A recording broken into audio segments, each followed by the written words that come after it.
जब कोई दुश्मन हमला करता है तो वो ढोल नगाड़े बजाकर नहीं आता, वो चुपके से धीरे धीरे आगे बढ़ता है। लेकिन हमारी धरती, हमारी नेचर ऐसी नहीं है। वो हर बड़ी तबाही से पहले वार्निंग देती है, बार बार सिग्नल भेजती है, चिल्लाकर कहती है रुक जाओ, संभल जाओ। लेकिन इंसानों का घमंड और लालच इतना बड़ा हो चुका है कि हमने हर वार्निंग को बस एक कोइंसिडेंस समझा। हमने कहा ये तो नॉर्मल है, और आज शायद हम उसी गलती की बड़ी कीमत चुका रहे हैं।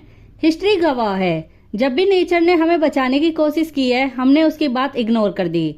आज हम देखेंगे 8 ऐसे खौफनाक मोमेंट्स जब नेचर ने हमें साफ साफ रेड अलर्ट भेजा था, लेकिन ह्यूमैनिटी ने उसे कम्प्लीटली इग्नोर कर दिया। चलिए शुरू करते हैं। हमारी पहली warning, the silent frog extinction.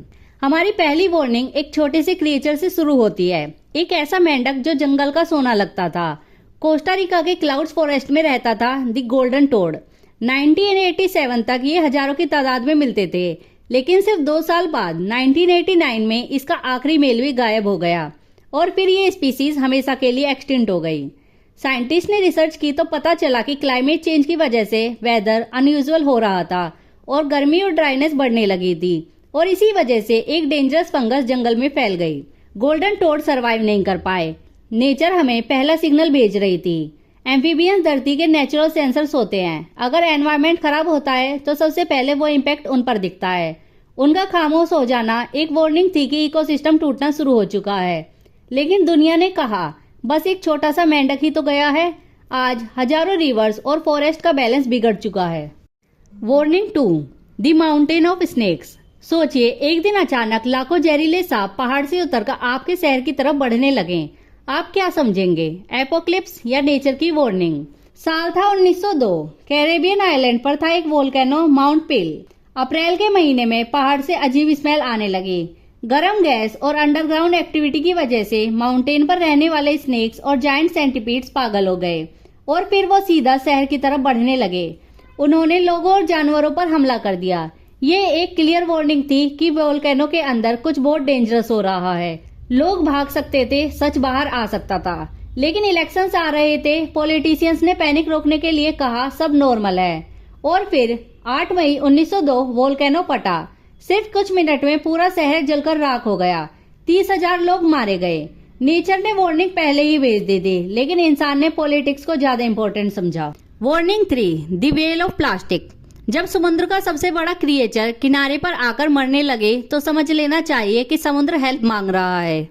2018 में स्पेन के बीच पर एक डेड स्पर्म व्हेल मिली। साइंटिस्ट ने जब उसकी बॉडी ओपन की तो सबको शॉक हो गया। उसके पेट से निकला प्लास्टिक बैग्स, फिशिंग नेट्स, रस्सी, बोटल्स, 29 किलो से ज्यादा कचरा। उसका स्टमक ब्लॉक हो चुका था और अंदर ही अंदर उसका बॉडी सिस्टम फेल हो गया। लेकिन सबसे स्कैरी बात, ये पहली व्हेल नहीं थी। सालों से व्हेल्स और टर्टल्स हमारा प्लास्टिक खाकर मर रहे हैं। नेचर हमें दिखाना चाहती थी कि जो कचरा हम समुद्र में फेंक रहे हैं वो वापस हमारे पास ही आएगा। और आज माइक्रो प्लास्टिक्स इंसानी खून और पीने के पानी में मिल रहे हैं। वार्निंग समुद्र ने दी थी, अब उसका रिजल्ट हमारे अंदर है। वार्निंग 4, द डाइंग सी। एक वक्त था जब एरल सी इतना बड़ा था कि उसमें बड़े बड़े शिप्स चलते थे। आज वहां सिर्फ रेत है और जंग लगे हुए जहाज। 1960s में सोवियत यूनियन ने कॉटन फार्मिंग के लिए रिवर्स का डायरेक्शन मोड़ दिया। धीरे धीरे पानी कम होने लगा, लेकिन किसी ने सीरियस वार्निंग नहीं ली। पोर्ट सूखने लगे, फिश मरने लगी, पानी पीछे हट गया और फिर एक दिन समुद्र ऑलमोस्ट गायब हो गया। आज एरल सी का 90% हिस्सा खत्म हो चुका है। जो बचा है वो टॉक्सिक और नमकीन है। वहां की हवा अब जहरीली डस्ट स्टॉर्म लेकर आती है। नेचर हमें दिखाना चाहती थी कि अगर हम रिवर्स के साथ खिलवाड़ करेंगे तो पूरी सिविलाइजेशन सफर करेगी, लेकिन तब तक बहुत देर हो चुकी थी। Warning 5, the year without summer. Imagine करिए, जून के महीने में बर्फ गिर रही हो, फसलें जम रही हो और लोग समर में विंटर कोट्स पहन रहे हो। 1815 में इंडोनेशिया का माउंट टम्बारो वोल्केनो फटा। इतना पावरफुल ब्लास्ट कि उसकी ऐश एटमॉस्फेयर तक पहुंच गई। लोगों ने सोचा वोल्केनो शांत हो गया, सब खत्म। लेकिन असली डिजास्टर अभी आना बाकी था। अगले साल 1816 में दुनिया ने देखा the year without summer. Europe और अमेरिका में टेम्परेचर अचानक गिर गया। जून और जुलाई में स्नोफॉल हुई। क्रॉप्स डिस्ट्रॉय हो गई, फूड क्राइसिस शुरू हो गया। नेचर ने दिखा दिया कि धरती का वेदर एक दूसरे से कनेक्टेड है। प्लेनेट का एक कॉर्नर भी डिस्टर्ब होता है तो पूरी दुनिया इफेक्ट फील करती है, लेकिन इंसान ने फिर भी नेचर को लाइटली लिया। Warning 6, the bleaching of oceans. समुद्र के अंदर जब रंग मरने लगता है तो समझ जाओ नेचर सांस लेने के लिए स्ट्रगल कर रही है। 1998 में ओशियन का टेम्परेचर थोड़ा सा बढ़ा, बस थोड़ा सा, लेकिन उसका रिजल्ट टेरिफाइंग था। दुनिया के 16% कोरल रीफ्स मर गए। ग्रेट बैरियर रीफ से लेकर इंडियन ओशियन तक कोरल सफेद पड़ने लगे। इस प्रोसेस को कहते हैं कोरल ब्लीचिंग। कोरल सिर्फ पत्थर नहीं होते, वो समुद्र की पूरी सिटीज होते हैं। 25% मरीन लाइफ उन पर डिपेंड करती है। नेचर हमें क्लियरली दिखा रही थी कि ओशियंस ओवरहीट हो रहे हैं, लेकिन कंट्रीज ने मीटिंग की, एग्रीमेंट साइन किए और फिर सब भूल गए, और आज रीफ के पास रिकवर करने के लिए टाइम भी नहीं बचा। Warning 7, the locust apocalypse. 2020 में ईस्ट अफ्रीका और साउथ एशिया ने एक ऐसा अटैक देखा जो किसी हॉरर मूवी जैसा था। आसमान काला पड़ गया, टिड्डी के इतने बड़े स्वैम्स की पूरे फील्ड मिनट में साफ हो गए। फार्मर्स हेल्पलेस थे, लेकिन ये सब सडनली नहीं हुआ था।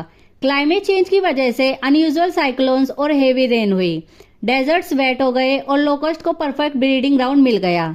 उनकी पॉपुलेशन एक्सप्लोड कर गई। नेचर वार्निंग दे रही थी कि बदलता वेदर फूड सिस्टम को अनस्टेबल बना रहा है। हमने पेस्टिसाइड्स यूज किए और फिर इस डिजास्टर को भूल गए, लेकिन इम्बैलेंस अभी तक खत्म नहीं हुआ। Warning 8, the exploding land of Siberia. हमारी आखिरी वार्निंग शायद सबसे डेंजरस है। साइबेरिया की फ्रोजन जमीन जो हजारों सालों से जमी हुई थी अब फटने लगी है। अचानक जमीन ब्लास्ट होती है और जायंट क्रेटर्स बन जाते हैं। ये मिसाइल अटैक नहीं है, ये मीथेन एक्सप्लोजन है। परमाफ्रोस्ट मेल्ट होने की वजह से अंदर दबी एंशिएंट मीथेन गैस बाहर निकल रही है, और मीथेन कार्बन डाइऑक्साइड से कई गुना ज्यादा डेंजरस होती है। ये नेचर का फाइनल वार्निंग सिग्नल हो सकता है। अगर ये प्रोसेस फास्ट हो गया तो ग्लोबल वार्मिंग को रोकना ऑलमोस्ट इम्पॉसिबल हो जाएगा। लेकिन आयरनी देखिए, जहां धरती वार्निंग दे रही है, इंसान वहीं और ज्यादा ऑयल और गैस निकालने में लगा हुआ है। नेचर कभी बिना वार्निंग के अटैक नहीं करती। वो पहले साइंस बेचती है, मौका देती है, समझती है, लेकिन जब वार्निंग्स इग्नोर होती रहती हैं तो फिर बचती है सिर्फ तबाही। गोल्डन फ्रॉग का गायब होना, स्नेक्स का पहाड़ से उतरना, वेल के पेट में प्लास्टिक और साइबेरिया का फटना, ये सब रैंडम एक्सीडेंट नहीं थे। ये धरती के भेजे हुए वार्निंग लेटर्स थे। हमने उन्हें पढ़ा, डिस्कस किया और फिर इग्नोर कर दिया।